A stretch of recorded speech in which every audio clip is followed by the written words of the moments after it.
नमस्कार. मॅक्स महाराष्ट्रामध्ये आपल्या सर्वांचं स्वागत आणि माझ्यासोबत खास पाहुणे आहेत आणि आज चर्चा ही महत्वाची आहे. राफेल जे आहेत, 5 राफेल विमानं जी आहेत ती भारत देशावर भारताच्या मातृभूमीवर उतरलेली आहे. आपण परदेशातून ही विमानं विकत घेतली आणि शत्रू राष्ट्रांची लढाई करण्यासाठी आपला डिफेन्स जो आहे तो वाढवण्यासाठी, मजबूत करण्यासाठी ही विमाने विकत घेतलेली आहे. पण राफेल विमानांचा नक्की काय फायदा होणार आहे? राफेल विमानं डिफेन्ससाठी, देशाच्या संरक्षणासाठी किती फायद्याची आहेत या विषयावर मी चर्चा करतोय आणि याच्या सगळ्या लढाईमध्ये ही रणनीती कशी ठरवली जाणार आहे राफेल संदर्भातली किंवा राफेलमुळे जे शत्रू राष्ट्र आहेत त्यांना धडकी बसेल का, शत्रू राष्ट्र जे आहेत ते घाबरले असतील का, त्यांच्यामध्ये काय चलबिचल झाली असेल का, ही महत्वाची चर्चा मी करतो. मी सर्वात आधी जाणार आहे आणि त्यांना संधी देणार आहे ते सुनील निराळकर आहेत आपल्यासोबत, भाजपचे प्रवक्ते. अतुल लोंढेजी आपल्या चर्चेत आहेत, ब्रिगेडियर सुनील सावंत आहेत. सुनीलजी, मला सांगा की जी 5 राफेल विमानं आलेली आहेत आणि त्यानंतरही काही एका वर्षात काही विमानं येणार आहेत, राफेल विमानं, नेमका शत्रूला धडकी बसेल अशा प्रकारची ही व्यवस्था आहे का? एवढं सक्षम आपण डिफेन्स करण्याची सुरुवात करतोय का? भारतीय लष्करामध्ये आज 5 विमान चालू आहे. याबद्दल जो देशभर आनंदाचं वातावरण आहे त्यामागचं एकच कारण आहे की लष्करी सामर्थ्य वाढवणे, हवाई दलाचं सामर्थ्य वाढवणे आणि या हवाई दलाचं सामर्थ्य ज्या काही उणीवा होत्या त्या उणीवा विमान आहे किंवा पाकिस्तानकडे जे असलेलं हवाई दल आहे, या हवाई दलावर मात करण्यास इतपत आपण आपलं हे आताचं विमानाच्या माध्यमातून राफेल आणि हे सामर्थ्य वाढण्याचं आज चाललेलं चीन बरोबर चाललेलं आपलं तणावाचं वातावरण, पाकिस्तानातून सातत्यानं होणारा आपल्यावर एलओसीचं उल्लंघन आणि वारंवार त्यांनी आपल्या देशावर स्पाई करण्याचा प्रयत्न, या सगळ्या गोष्टीवर एक रामबाण उपाय म्हणजे राफेल सारखं विमान असणं आणि हवाई दलाकडे हवाई हे प्रामुख्याने युद्धाच्या काळामध्ये प्रामुख्यानं हे काम करत असतं. 1962च्या युद्धामध्ये असं झालं की आपण जिंकणारच होतो, पण शेवटी आपलं सैन्य सरकारला असं म्हणत होतं की ताबडतोब आपल्याला आम्हाला मदत आणि ती वेळेवर पोहोचू शकली नाही. याचं दुःख आजही आहे. त्यामुळं राफेल आल्यामुळं भारताची हवाई दलाची शक्ती वाढल्यामुळं चीन सारखा हा त्या स्ट्रॅटेजीनं आपल्या युद्ध करण्याच्या तयारीमध्ये होती. स्ट्रॅटेजी त्यांना आल्यामुळं ती निश्चितपणे बदलावी लागणार आहे आणि त्या स्ट्रॅटेजीमध्ये गलवान खोऱ्यामध्ये आणि पैंगॉन्ग झीलमध्ये आणि या हिमत भागामध्ये ज्या पद्धतीनं ते कारवाया होत्या, कारवायामध्ये रफाल आल्यानंतर कारण आपण अत्यंत दूर मारा करू शकतो, 5 किलोमीटर हवेमध्ये करू शकतो, एकच पायलट बसून अनेक ठिकाणी त्या किंवा विरोधी देशाच्या संदर्भात तो सगळी पाहणी करू शकतो. अशा पद्धतीचं अत्याधुनिक विमान हे भारतामध्ये आल्यामुळं एक भारताचं आज शरद पवारांनी असं बोलताना सांगितलं की 11 चीनकडे आहेत, पण अनेक संरक्षण तज्ञांनी असं सांगितलं की 11,000 काय 1100 विमान असतील त्यांच्याकडे. या विमान असल्यानं काही होत नाही, हे जो पायलट बसणार आहे आहे याच्यावर हे सगळं काही अवलंबून आहे. पराजय त्याच्यामुळं रफाल सारखं एक अत्याधुनिक विमान भारताला मिळाल्यामुळं आपल्या हवाई दलातले जे सर्व काम करणारे हवाई दलातले पायलट्स आहेत त्यांना अत्यंत सोयीचं आणि बिलकुल. सुनीलजी, म्हणजे मी एक शब्द तुमच्याकडून घेतो, तो म्हणजे रामबाण उपाय जो आहे तो आपण करतोय.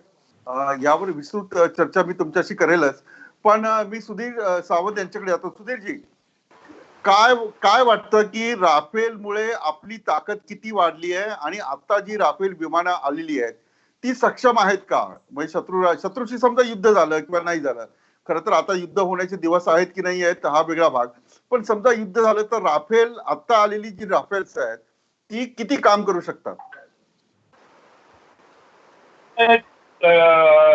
30 राफेल येणार आहे असं आपण ऐकलेलं आहे. ते 2 स्क्वॉड्रन राफेल आपले येणार आहे, ते रेडीमेड आहे. ऍक्च्युली हे 108 प्लस 18 रेडीमेड येणार होते आणि 108 भारतात बनणार होते. त्यामुळे ती मागणी कधीची आहे? 1999 ची.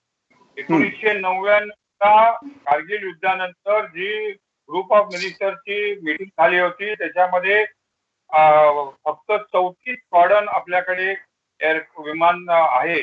आपल्याकडे पाहिजेत 42 स्क्वॉड्रन त्यावेळेला. त्याच्यानंतर आपल्याकडे 8 स्क्वॉड्रन कमी आहे असं त्यावेळेला सरकारने ठरवलं होतं.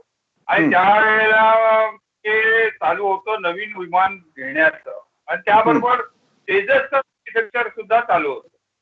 आता तेजस जवळ 80 एअरक्राफ्ट झालेले आहेत आणि या परिस्थितीत बरेच गोष्टी झाल्या, प्रक्रिया झाल्या, अनेक संशोधनं झाली, रिसर्च झालं, टेंडर 2दा निघाली आणि त्यामध्ये फायनली असं ठरलं 2010च्या वेळेला की 108 प्लस 18 रेडीमेड राफेल घ्यायचे आणि 108 भारत बनवायचे. ते टेक्नॉलॉजी ट्रान्सफर त्याच्यात म्हणजे आपण जेव्हाही विमानं घेतलेली आहेत परदेशातून रशिया आहेत आतापर्यंत आणि घेतलेली आहेत जे मिराज. पण रशिया आपला 71 पासून आपला मित्र राहिलेला आहे आणि आपली विमानावरच आपला दारोमदार राहिलेला आहे. आता सुखाई ही रशियाकडून आलेले आहेत. मिराज पहिल्यांदाच ट्रान्सफर घेतले आणि आता राफेल घेतले. तर राफेल 108 प्लस 18 घ्यायचे ठरले होते. म्हणजे तेवढे स्क्वॉड्रन आपले जे कमी होते ते भरून निघणार होते. पण अचानक काय झालं मला माहित नाही, कारण मला राजकारण बोलायचं नाही, कारण इथे पॉलिटिकल लोक आहेत आणि राजकारणाच्या दृष्टीने बोलणार, त्यामुळे त्याला काय अर्थ नसतो. त्या टेक्निकल आणि नॅशनल सिक्युरिटीच्या दृष्टिकोनातून बोलायचं झालं तर 108 विमानं जी भारतात बनणार होते ती बनली नाहीत आणि राफेलची टेक्नॉलॉजी आपल्याला मिळाली नाही. हे सगळ्यात मोठं दुर्दैव या डीलचं आहे. आता 36 विमानं येणार मला माहित नाही. लक्षात ठेवा 2000 साली ज्या वेळेला आपल्याला 108 प्लस 18 विमानं पाहिजे असं ठरलं, त्यानंतर आज इतके वर्ष गेल्यानंतर 20 वर्षानंतर फक्त 5 विमानं आलेली आहेत आणि ओव्हर येणार आहे 36. त्यामुळे आपला जो बेसिकली आपल्याकडे विमान आहेत 1712, पण फायटर जे आहेत 900च्या दरम्यानी आहेत आणि पाकिस्तानकडे 700च्या दरम्यान आहेत. त्या उलट चीनकडे 3000 विमानं आहेत. त्यामुळे हा जो तुम्ही आकडे बघितले तर भारत कुठे आहे हवाई दलामध्ये ते दिसतं. राफेल निश्चितपणे एअर सुपिरियरिटी. कसं विमानं कशी असतात, एक आहे एअर सुपिरियरिटी म्हणजे शत्रूच्या विमानाला नष्ट करून हवाई जो क्षेत्र आहे त्याचा ताबा घ्यायला त्याला एअर सुपिरियरिटी म्हणतात आणि राफेल एअर सुपिरियरिटी एअरक्राफ्ट आहेत. तसंच ग्रोथ सपोर्ट सुद्धा आहे, कारण ज्या वेळेला खाली सैन्य हल्ला करते त्याला मदत करायला एअरक्राफ्ट जेव्हा वापरली जातात त्याला क्लोज सपोर्ट एअरक्राफ्ट म्हणजे जसं सैन्य हल्ला करतं तसं विमानं ते अटॅक करत जातात. तर हे दोन्ही रोल करू शकते राफेल. विमान आहे त्याच्या टेक्निकल याच्याबद्दल मला काही बोलायचं नाही, पण जी क्षमता हवाई दलाची ती अजिबात पुरी होत नाहीये. आता सुदैवाने आता जे कोण प्रार्थना करतात त्यांनी करावी. तेजस विमान भारतीय शास्त्रज्ञांनी बनवलं आणि आता नुकतंच ते सैन्यामध्ये आलेलं आहे. त्यांनी आपल्याला मला वाटतं आता जवळजवळ 84 विमानं आता सर्व्हिस मध्ये येण्याच्या किंवा आलेली आहेत. त्यामुळे जो पोकळी भारतीय वायुदलात होती ती तेजसमुळे कदाचित भरून निघेल असं मला वाटतं. कारण ह्या विषय काय सरकारने बरीच गुप्तता ठेवली आहे. बऱ्याच गोष्टी आम्हाला माहित नाही. आता हे 5 विमानं अनेक अंबालाला उतरलेली आहे. गोल्डन एरो बिलकुल. स्क्वॉड्रन आहे. तर 2 स्क्वॉड्रन नाही सावंत साहेब, ठीक आहे. मी येतो पुन्हा तुमच्याकडे. मी अतुल लोंढे यांच्याकडे येतो. अतुलजी, म्हणजे राफेलच्या खरेदीवरून काँग्रेस पक्षाने जी काही टीका केली होती ती थोडीशी बाजूला ठेवूया. कारण तुमचं सरकार असेल तर भाजप टीका करेल, भाजपचं सरकार असेल तर काँग्रेस टीका करेल. आता मुद्दा असा आहे की एकदा ही राफेल विमानं आलेली आहेत. तुम्ही किती त्याला विरोध केला किंवा तुम्ही किती काहीतरी केलं तर राफेल विमानं तर आलेली आहेत. हे महत्वाचं. आणि बहुमताचं सरकार असल्यामुळे त्यांनी तो निर्णय घेतलेला आहे. खरेदी कशी का असेल, खरेदी बाबत जो आहे तो वेगळा पार्ट होऊ शकतो चर्चेचा. पण तुम्हाला काय वाटतं की राफेल विमानं ज्या पद्धतीमध्ये आलेली आहे, म्हणजे टेक्नॉलॉजी ट्रान्सफर आपल्याकडे नाहीये आताची परिस्थिती. आणि दुसरं एक महत्वाचं की केंद्र सरकारने या संदर्भात अत्यंत गुप्तता पाळली आहे असं ब्रिगेडियर सुधीर सावंत म्हणतात.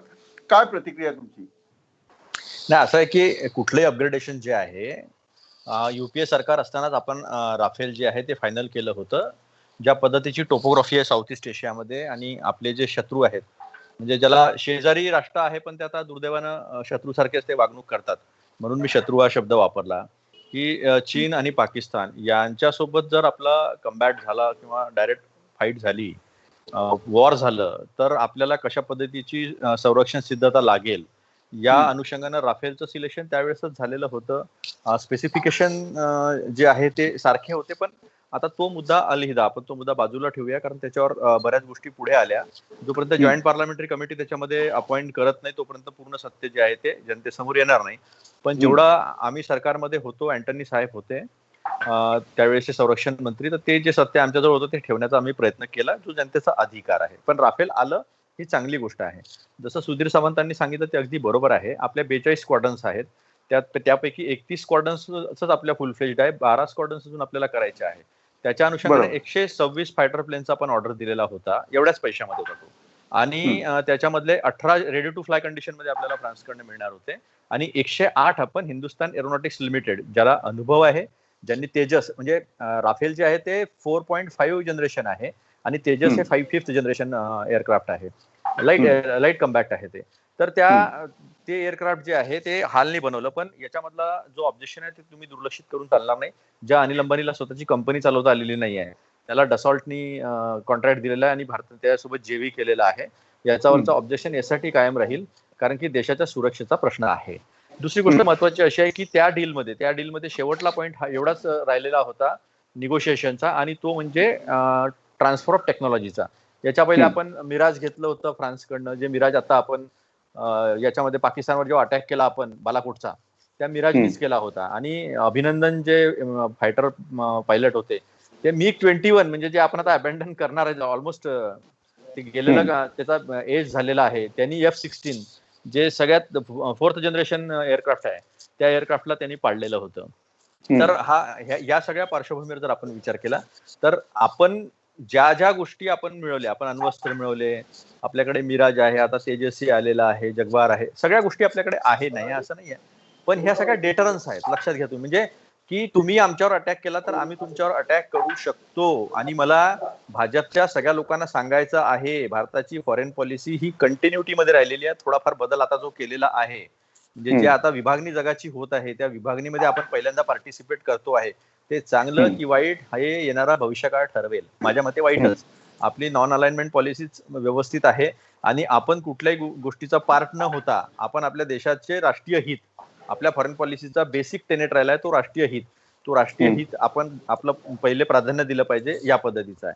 आता राहिला प्रश्न युद्धाचा. युद्ध होईल का? फुल फ्लेज बॅटल जे आहे, फुल फ्लेज वॉर जे आहे ते बिलकुल पॉसिबल नाही. अशा पद्धतीने कुठले राष्ट्रप्रमुख, मग ते चायनाचे असो, पाकिस्तानचा प्रश्नच नाही. There is no match. Pakistan कधीच आपल्या मॅच मध्ये येऊ शकत नाही, आपल्या बरोबरीत कधीच येऊ शकत नाही. We are well ahead, 50 years ahead than their preparations.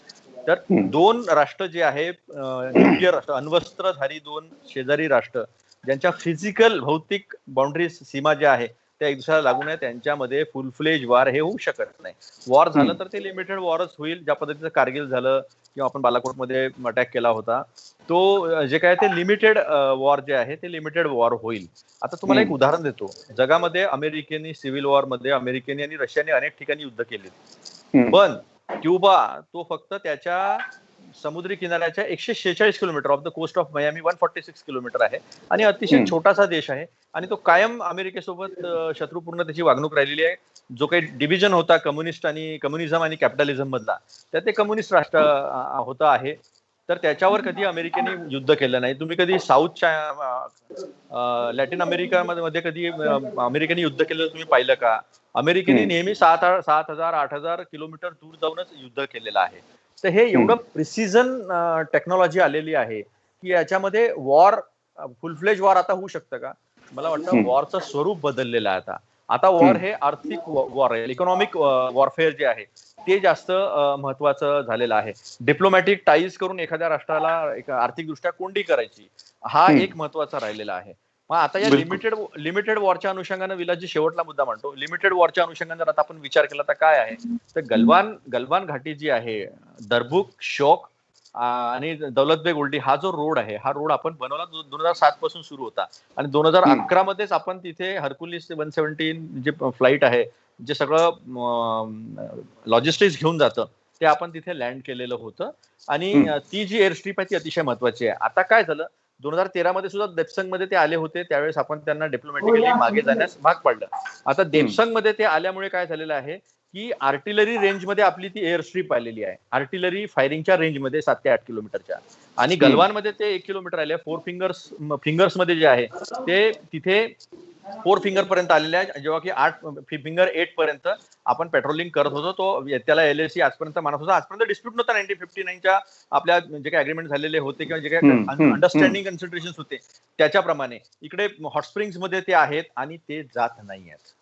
त्यांची त्यांची जी पॉलिसी आहे ती अशी आहे की 2 स्टेप फॉरवर्ड 1 स्टेप बॅकवर्ड, म्हणजे 2 स्टेप पहिले जाऊन आपला जमीन घेऊन टाकायची. आणि हे सगळं जे चालू आहे हे वर्चस्वासाठी सुरू आहे.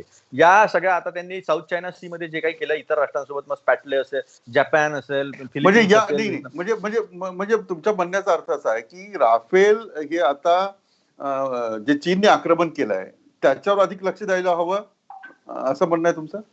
हो, डिप्लोमॅटिकली असं आहे की आपल्या भूमीवर ते लोक जे आलेले आहेत त्यांना तिथून सारून त्यांच्या हातात स्ट्रॅटेजिक पोझिशन न जाऊ देणे, हे डिप्लोमॅटिकली आपल्याला करणं आवश्यक आहे. लिमिटेड वॉर जे आहे ते आता 20 जवान आपले शहीद झालेले आहेत त्या बॉर्डरसाठी शहीद झालेले आहेत. आताचं जे सरकार आहे ते डिप्लोमॅटिक वॉर जे आहे ते त्याच्यामध्ये कमी पडतं असं तुम्हाला म्हणायचं आहे? एक गोष्ट विलास तुम्ही लक्षात घ्या की काँग्रेसचा तो अजेंडाच आहे, म्हणजे की पहिला उत्तर द्या, शिरले की नाही शिरले.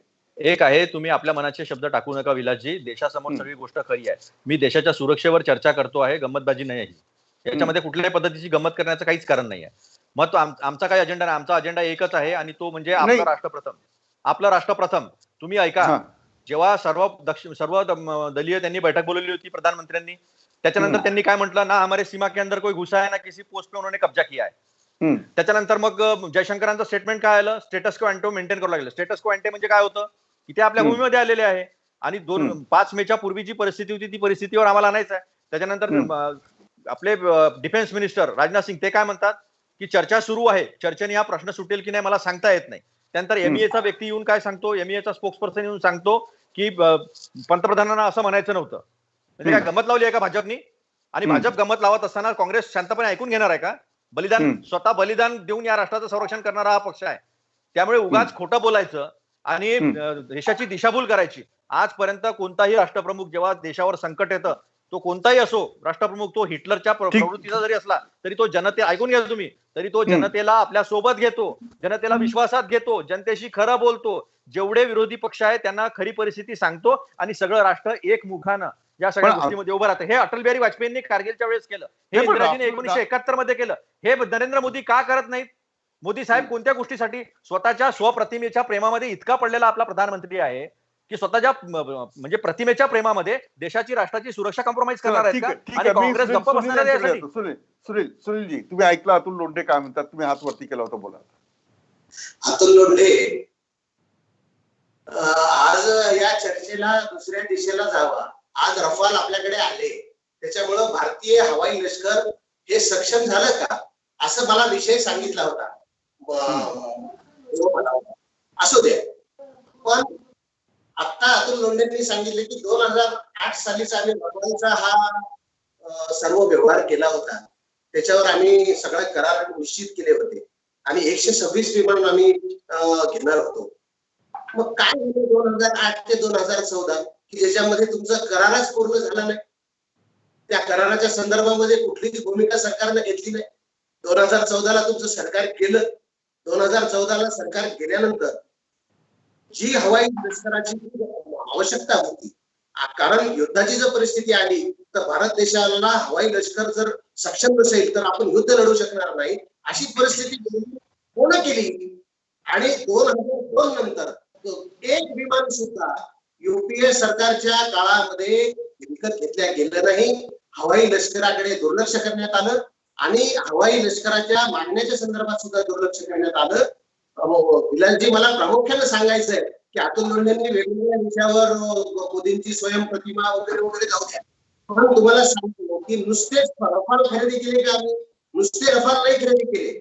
आम्ही 2008 ते 2017 प्रतिवर्षी 230 किलोमीटरचं काम दगड फोडण्याचं तिथं चालायचं इन्फ्रास्ट्रक्चर, ते आम्ही 2017 ते 2020 मध्ये 470 किलोमीटर प्रतिवर्षी केलं.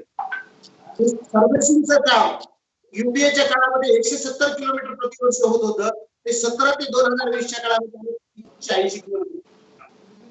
बोगद्याचं काम आम्ही 19 बोगद्यांचं नियोजन केलं, बोगद्यांचं काम केलं, बांधणी केली, रस्त्यांचं बांधकाम केलं, म्हणून राग आलाय. 1962 ला युद्धानंतर जागा देऊन टाकणे हे काँग्रेसची परंपरा राहिली आहे.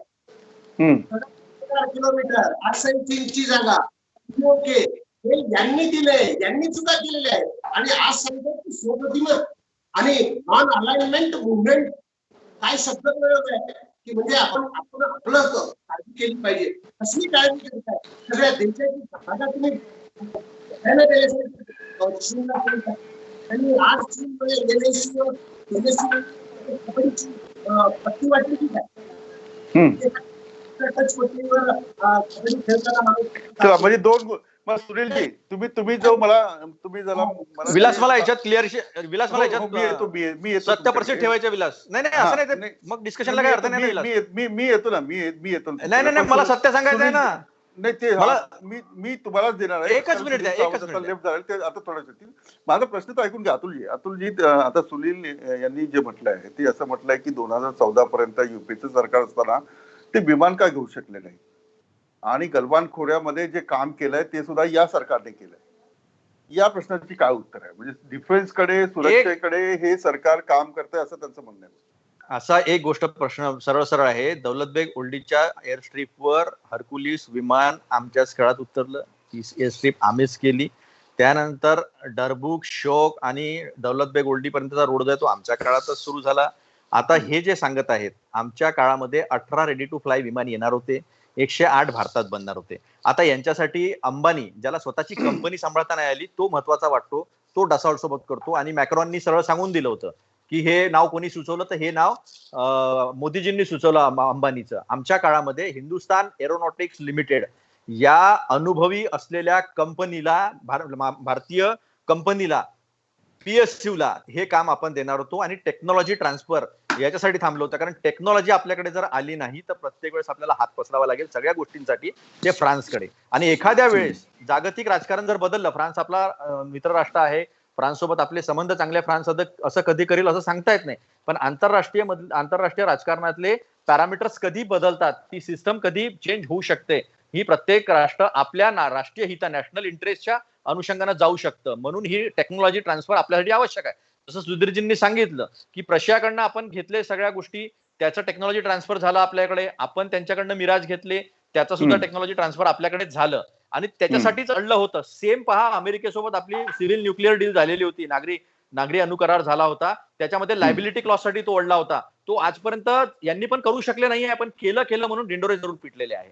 लायबिलिटी क्लॉज अतिशय महत्वाचा आहे. कारण आपल्याला अनुभव आहे भोपाळचा, तो अनुभव आपल्याला पुन्हा आला नाही पाहिजे म्हणून बिलकुल. लायबिलिटी क्लॉज आपण टाकला. बिलकुल. मग आता यांनी ऐकून घ्या, मुद्दे यांनी ऐकून घ्या, 126 एअरक्राफ्टची गरज असताना 36 एअरक्राफ्ट तेवढ्याच पैशात म्हणजे 59,000 कोटीमध्ये 126 एअरक्राफ्ट येणार होते. आता 59,000 कोटीमध्ये 36 एअरक्राफ्ट येणार आहे आणि तरी पण एअरफोर्सची गरज जी आहे ती पूर्ण होणार नाहीये. अरे छात्या बडवण्यासाठी नसते हो. राष्ट्रीय सुरक्षा हा काही विरोधी पक्ष आणि सत्ता पक्ष याची जबाबदारी नाही आहे, ती सगळ्यांची जबाबदारी आहे. सुनीलजी, मी येतो तुमच्याकडे, अतुलजी तुमच्याकडे येतो, पण आपल्यापेक्षा जे नॉलेजेबल जे आहेत ते आता सुधीर सावंत आहेत. सुधीरजी, दोन गोष्टी महत्वाच्या. टेक्नॉलॉजी ट्रान्सफर जे आहे ते खूप महत्वाचं आहे. म्हणजे आपण एखादं विमान घेतो, त्याची टेक्नॉलॉजी आपल्याकडे असेल तर त्याचं आपण चांगलं मेंटेनही करू शकतो आणि प्रोडक्शनही करू शकतो, जे अपेक्षित असतं. पण तसं काही दिसत नाहीये. हा एक, हे खरं आहे का?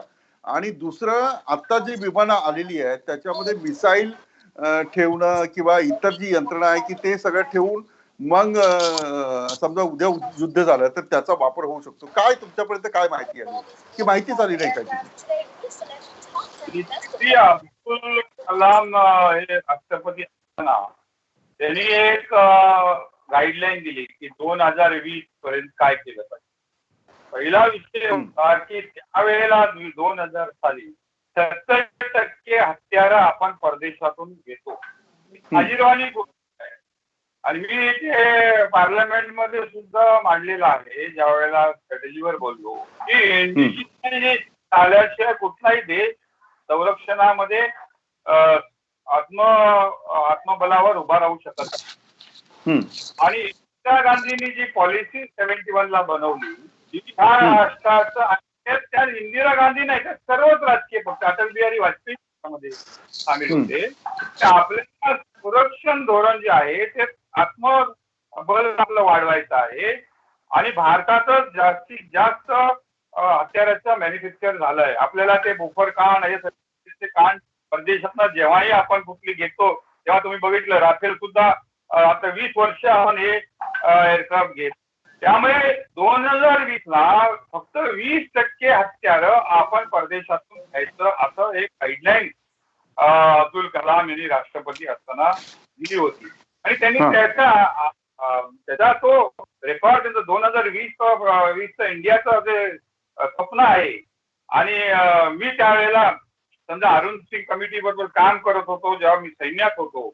राजीव गांधी पंतप्रधान त्यावेळेचे जे हे काय म्हणतात टार्गेट भारताच्या संरक्षणामध्ये भारताचे टार्गेट काय असले पाहिजे तर 1980-87 साली ठरलं होतं की 2020 मध्ये काय करायचं, 2050 मध्ये काय करायचं आणि मास्टर प्लॅन भारताच्या संरक्षणाचा झाला होता तो कुणीच फॉलो केलेला नाही. आणि आता आज मी कुठलंही सरकार आता काँग्रेसने केलं भाजपने केलं मला काही बोलायचं नाही. कारण दोन्ही सरकारने बेसिकली संरक्षण धोरणात एकच प्रकारे वागलेले आहेत. आता हा जो राफेलचा विषय आहे तो नवीन आहे. त्यानंतर ते म्हणाले लोंढे ते बरोबर आहे की जो 40,000 कोटी बोलवले ज्या अंबानीने त्याला राफेलमध्ये भागीदारी घेतली हा एक अतिशय मला वाटतं लाजिरवाणी गोष्ट आहे. आता त्याच्यात कुणी काय बोलेल डिपेंड करायला पण हे झालं आणि तुम्ही बेसिकली 108 विमानं भारतात बनवण्याचा करार रद्द केला. हा भारताच्या संरक्षण दृष्टिकोनाचा. मी तर म्हणत होतो राफेल घेऊच नका. मी म्हणून कारण काय असतं जर भारतात तेजस 10,000 कोटीचा आहे तर राफेल 100 कोटी म्हणजे 1,00,000 कोटीचं असतं. असा हा फरक आहे 1:10 म्हणजे किमतीमुळे. आणि भारताची पोझिशन नाहीये आणि भारताकडे भारताच्या शास्त्रज्ञांना यांनी मारून टाकलेलं आहे 91 नंतर. ज्या भारताच्या मंगळयान बनवलं, ज्या भारताच्या शास्त्रज्ञांनी क्रायोजेनिक इंजिन बनवलं स्पेससाठी, ज्या भारताच्या शास्त्रज्ञांनी तेवढं मिसाईल बनवले आहे ते विमान बनवू शकत नाही. ह्या प्रश्नावर चर्चा करा. बिलकुल. मग मी सुनीलजी तुमच्याकडे येतो आता. आत्मनिर्भर हा स्लोगन आपण तर दिलेला आहे नरेंद्र मोदींनी. आता मग सुधीर सावंत जे म्हणतात की संपूर्ण टेक्नॉलॉजी जर आपल्याकडे होत असेल तर एक वेगळी ताकद असते. तर याच्यामुळे भारतातील शास्त्रज्ञ वैज्ञानिक यांचं मनोबल कमी नाही होणार. आपण जर राफेल एवढं मोठं डील करून घेतलंय आणि तुम्ही मगाशी एक हात वरती केला तो कुठला मुद्दा मांडायचा होता तो मांडा. मला याच्यामध्ये एकच सांगायचं आहे की अतुल लोंढेंनी आणि ब्रिगेडियर सुधीर सावंतांनी काही विषय मांडला की आपल्या देशामध्ये आपण हे विमानं करू शकलो नसतो का. हा विषय 1919च्या निवडणुकीमध्ये प्रमुख विषय होता. या निवडणुकीमध्ये राफाल हा एकमेव मुद्दा घेऊन राहुल गांधी पूर्ण देशभर देश का चौकीदार चोर है म्हणे फिरले. त्याच्यामध्ये जनतेनं ना यांना स्वीकारलं ना जनतेने यांची दखल घेतली. एक हा मुद्दा काय महत्वाचा नाही, हा तर राजकारणाचा मुद्दा आहे, राष्ट्रीय सुरक्षेचा मुद्दा सावंतजी मुद्दे घेऊन काय फायदा आहे. नाही त्यांचं म्हणणं असं आहे ब्रिगेडियर साहेब, त्यांचं म्हणणं असं आहे की लोकांनी निवडणुकीत जिंकून दिलं म्हणजे सत्य हे असत्य होऊन जातं. मी काँग्रेसच्या सरकारलाही मी विरोध केला होता की तुम्ही हे बाहेरनं आणू नका, तुम्ही हे भारतात बनवण्यासाठी. आता तेजस बनलंच की नाही, तेजस म्हणजे डीआरडीओने बनवलेला आहे. नाही हाच मुद्दा मी हाच प्रश्न विचारला सुनीलजींना की आत्मनिर्भरता म्हणजे काय नेमकी. एक मिनिट, इलेक्शन कसे होतात ते आपल्या सर्वांना माहिती आहे. सुनीलजी उत्तर देतात. सावंत साहेब थांबा, मी येतो, मी संधी देतो सावंत साहेब. सुनीलजींचं उत्तर घेऊया आपण. हे रफाल विमान जेव्हा विकत घ्यायचं ठरलं त्यावेळेस असं ठरलं की तंत्रज्ञान सुद्धा भारतामध्ये यावं आणि आपल्याकडे एचएएल त्याच्यामध्ये काम करावं. हे अतुलजी म्हणतायत तो मुद्दा अगदी 100% सत्य आहे, त्याच्यामध्ये काहीच खोटं. पण त्यांनी रफाल विमान किंवा रफालच्या सारखं विमान जर भारतामध्ये तयार केलं तर त्याच्यासाठी साधारण 8 वर्ष लागतील ते विमान पूर्ण होते. असं लेखी पत्र केंद्र सरकारला दिलेलं आहे. हे अतुल लोंढेला बोलतात. सावंत साहेब नाही, मी अतुल लोंढेला नाही विचारत, मी 18 रेडी टू फ्लाय कंडिशन मध्ये फ्लाईट्स येणार होते आणि इतर गोष्टी टेक्नॉलॉजी ट्रान्सफर झाल्यावर आपण ते बनवणार होतो. त्यामुळे आपल्याकडे राफेलची शक्ती राहिली नसती हे म्हणणं चुकीचं आहे. आणि 126च्या ऐवजी 36 घेऊन काय तीर मारले हेही कळलं नाही. आज आम्ही त्या विमानांमध्ये शस्त्रसज्जता जी आहे ती प्रामुख्याने लक्ष दिलेलं आहे. हवाई केलेलं नाही आहे, तुम्ही स्पेसिफिकेशन चेंज केलेले नाही आहे. स्पेसिफिकेशन आमच्या काळात तेच होते 526 कोटी मध्ये आणि 1676 कोटी मध्ये स्पेसिफिकेशन चेंज झालेले नाहीये. For your kind information. आणि शस्त्रास्त्रांची खरेदी फक्त नागडा विमान कोणी खरेदीत नसतं, शस्त्रासहित ते खरीदलं जात असतं. आत्मपरीक्षण करा, आत्मपरीक्षण तुम्ही करा. 126 विमानाच्या ऐवजी 36 विमानं घ्यायचे, टेक्नॉलॉजी घ्यायची नाहीये, निर्भर राहायचं, डिपेंडन्स दुसऱ्या राष्ट्रावर ठेवायचं आणि आत्मनिर्भरतेच्या गोष्टी करायच्या. याचं आत्मपरीक्षण सुनीलजी तुम्ही केलं पाहिजे. राष्ट्राची सुरक्षा सर्वोपरी.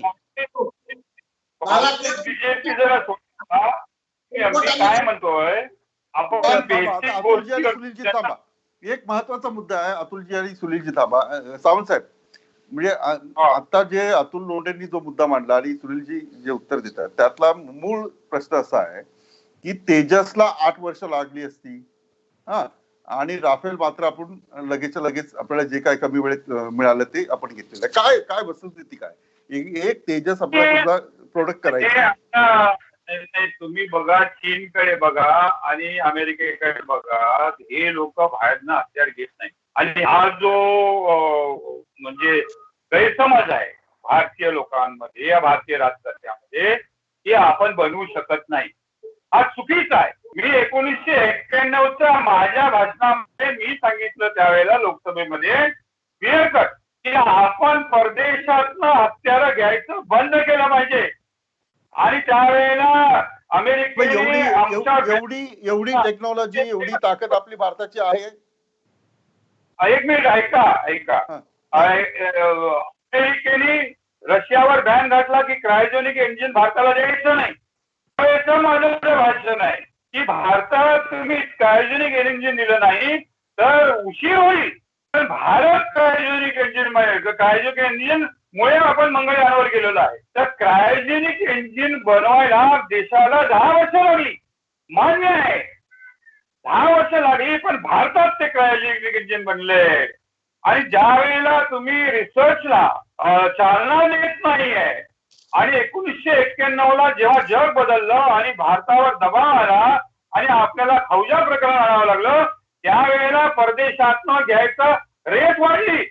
मी कुठल्या सरकारला पक्षाला दोष देत नाहीये, पण ती रेट वाढली. अमेरिकेने दबाव आणला की तुम्ही भारतातनं त्याला आमच्याकडनंच घ्यायला पाहिजे.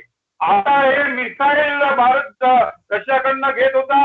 अमेरिकेने ट्रम्प येऊन याला ऑब्जेक्शन घेतलं ना आपल्यावर, आणि मग आपल्याला थांबवावं लागलं अमेरिकेच्या दबावाखाली. म्हणून बेसिकली मी दोन्ही पक्षांना विनंती करतो की आपल्या पक्षामध्ये एक धोरण केलं पाहिजे. त्याच्या आत्म ताकद बनवायला वेळ लागू शकतो. आता किती राफेल घ्यायला तुम्ही 20 वर्ष लावली, त्या 20 वर्षात आपलं राफेल बनलं असतं. आणि हे सगळ्या राजकीय क्षेत्रामध्ये हे दुर्लक्ष झालंय. अब्दुल कलामने जे म्हटलं 80% जर हत्यार आपण परदेशातून घेतलं तर आपण स्वतंत्र देश कसा म्हणायचा, हा मूळ मुद्दा आहे. बिलकुल बिलकुल मूळ मुद्दा. मी अगदी शेवटची कमेंट मी घेतो. सुनीलजी मला मला मला प्रश्न पडलाय की जर मिसाईल्स दागणारे यंत्रणा तिथे नसेल राफेलमध्ये, मला काय डिफेन्स मध्ये कळत नाही किंवा विमानामध्ये काय असतं, जसं तुम्ही अभ्यास करता, मी आपल्या जमिनीवरचा पत्रकार. सुनीलजी, शेवटची कमेंट मला हवी आहे. जर विमानामध्ये म्हणजे यंत्रणाच नसेल तर ती लढाई कशी होणार? प्रश्नाचं मी उत्तर तेच, आम्ही रफाल बद्दल तेच सांगतोय की रफाल मध्ये उत्कृष्ट यंत्रणा आहे की ज्या यंत्रणेमुळं चीनला स्ट्रॅटेजी बदलावं लागणार आहे येणाऱ्या काळामध्ये. त्यांनी आपल्याकडे रफाल असल्यामुळं गलवान असो, पेंगॉंग चीन असो, आता अतुल लोंढेंनी जे फिंगर 4 फिंगर 5. पण सुनीलजी, शरद पवार यांनी असं म्हटलंय की रफाल हे गेम चेंजर होऊ शकत नाही. शरद पवारांनी संरक्षण मंत्री होते, हे लक्षात घ्या. ते संरक्षण मंत्री होते, त्यांच्याकडे अनेक फाईल, अनेक टेक्नॉलॉजीची माहिती त्यांच्याकडे असू शकते. मला उत्तर द्या. रफालचा वापर हा दुसऱ्या देशांनी केलेला आहे, त्याची उपयुक्तता सिद्ध झालेली आहे. जे चीनकडे शरदरावजी जे सांगतायत की यांच्याकडे एवढे विमान आहेत, त्या विमानांच्या कसोट्या झालेल्या नाहीत, तपासण्या झालेल्या नाहीत. आज रफाल सक्षमपणे युद्धामध्ये कामाचा आहे. याच्यामध्ये मी सुधीर सावंतांची क्षमा मागतो की ज्या काळामध्ये हे करायला पाहिजे होतं, 2007ला 2008ला हा करार करून काही विमानं घेऊन काही विमानांची निर्मिती भारतात झाली असती, पण यांनी मधला काळ 8-10 वर्षाचा अक्षरशः वाया घातला. आणि आता मोदी सरकारने आल्यानंतर आणि युद्धाचे ढग असल्यानंतर आम्ही आमच्या देशामध्ये विमान तयार करतो असं म्हणणं आहे की विनोद आहे. आपल्याला विमान आणावेच लागतील आणि आपल्याला विमान ते घेऊनच. चला अतुलजी, शेवटची कमेंट कसं स्वागत कराल तुम्ही? आता ठीक आहे, खूप चर्चा झाली. असं आहे, याच्यात काय दुरुस्ती केली पाहिजे? चला, असं आहे की तुमच्याकडे असं सांगतो की रफाल आलेलं आहे, तुम्ही म्हटलं होतं आणायचं, त्याला उशीर झाला, तुमच्या काळात नाही आणलं, भाजपच्या काळात आलं, डील मध्ये जास्त पैसे गेले असाही तुमचा आरोप आहे. पण याचं स्वागत केलं पाहिजे, ठीक आहे, आणि याचा धडा घेऊन भारताने आपलं प्रोडक्शन केलं पाहिजे, आपलं विमान आपण तयार केली पाहिजे. मला शेवटची कमेंट द्या. नाही, बरोबर आहे. मी काही रफाल आल्या त्याचं काही स्वागत केलं नाही असं चुकीचं काही हे नाही. रफाल आला त्याचं स्वागतच आहे. स्ट्रेंथ आपली वाढलीच पाहिजे, पण आपल्याला अजून 11 स्क्वॉड्रन जे आहे त्या करावं लागणार आहेत. मी सर्व स्पष्ट सांगितलं की फुल फ्लेज वॉर दोन शेजारी अण्वस्त्रधारी राष्ट्रांमध्ये फुल फ्लेज वॉर होऊ शकत नाही. हे जगाच्या इतिहासाचं उदाहरण आहे, कारण एवढे टेक्नॉलॉजी पुढे गेलेली आहे की कुठलेही राष्ट्र स्वतःला उद्ध्वस्त करून घेणार नाही.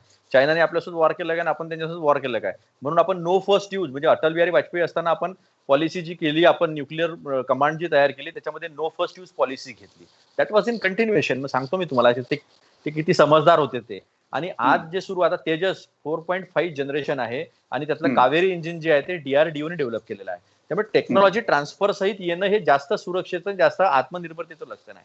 विदाऊट टेक्नॉलॉजी ट्रान्सफर 126च्या ऐवजी 36 घ्यायचं आणि छात्या बडवायच्या, हे काही योग्य नाही आहे. महत्वाची गोष्ट, राष्ट्रीय सुरक्षेमध्ये सगळ्यांना सोबत घेऊन आम्ही कसे श्रेष्ठ हे जर दाखवण्याचा प्रयत्न होत असेल तर या देशामध्ये 1947 साली काहीच नव्हतं आणि 2020 मध्ये हा देश जागतिक इतर राष्ट्रांच्या बरोबरीनं प्रयत्न करतोय, ज्याच्यात काहीच झालं नाही असं म्हणणं म्हणजे खूपच, म्हणजे आता काय म्हणावं. ठीक आहे. मी शेवटची कमेंट अगदी थोडक्यात. सुधीर सावंत साहेब, चीन घाबरलाय, पाकिस्तान घाबरलाय रफाल आल्यामुळे?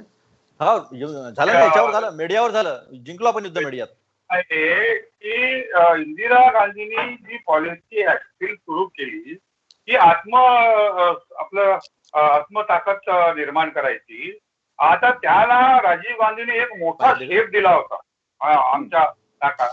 त्यानंतर 91 नंतर कुठल्याही सरकारने स्ट्रॅटेजिकली लॉंग टर्म दृष्टिकोनातून विचारच केला नाही. नाही, मला अगदी थोडक्यात सांगा सावंत साहेब, राफेल आलेली आहेत, काही एक वर्षानंतर आणखी काही विमानं येतील, चीन घाबरलाय, पाकिस्तान घाबरलाय, तुमचा कोणी काही कारण नाही, कारण प्रत्येक देश आपला आता पाकिस्तानकडे एकदम ऍडव्हान्स F-16 विमानं आहेत, अमेरिकेकडे, आपल्या पाकिस्तान चायनाकडे आहेत. आता ह्या आपल्या सरकारचं धोरण आणि आपल्या सरकारची पॉलिसी आणि सैनिकांचं कौशल्य हे डिपेंड करतं. पण हा सर्वात मोठा विषय जो मी मांडलेला आहे, आपण स्वतःची हत्यारं आपली स्वतः करण्याला सरकार काय करत आहे. 80% हत्यारं भारतातच बनली पाहिजेत, हे आमची मागणी आहे, आमचा निर्धार आहे. बिलकुल, प्रत्येक देशाला वाटतं की आपण आपलं प्रोडक्शन केलं पाहिजे, आपली ताकद आपणच वाढवली पाहिजे, इतरांवर निर्भर राहिलं नाही पाहिजे. आणि आत्मनिर्भरचा नारा इंदिरा गांधींनी सुद्धा दिला होता आणि आता नरेंद्र मोदी सुद्धा येतात. मी वेध घेण्याचा प्रयत्न केला की राफेल आल्यामुळे नेमकं काय घडलंय, काय डिफेन्समध्ये काय ताकद वाढली आहे, किंवा शत्रू राष्ट्रांमध्ये काय वातावरण आहे, चिंतेचं आहे की ते सुद्धा सज्ज झाले आहेत. आपण सर्वजण या चर्चेत सहभागी झाला. लोढे साहेब आपले आभार, बिगेडी साहेब आपले आभार, सुनीलजी आपले आभार. मी इथेच थांबतो. आपण पाहत राहा मॅक्स महाराष्ट्र.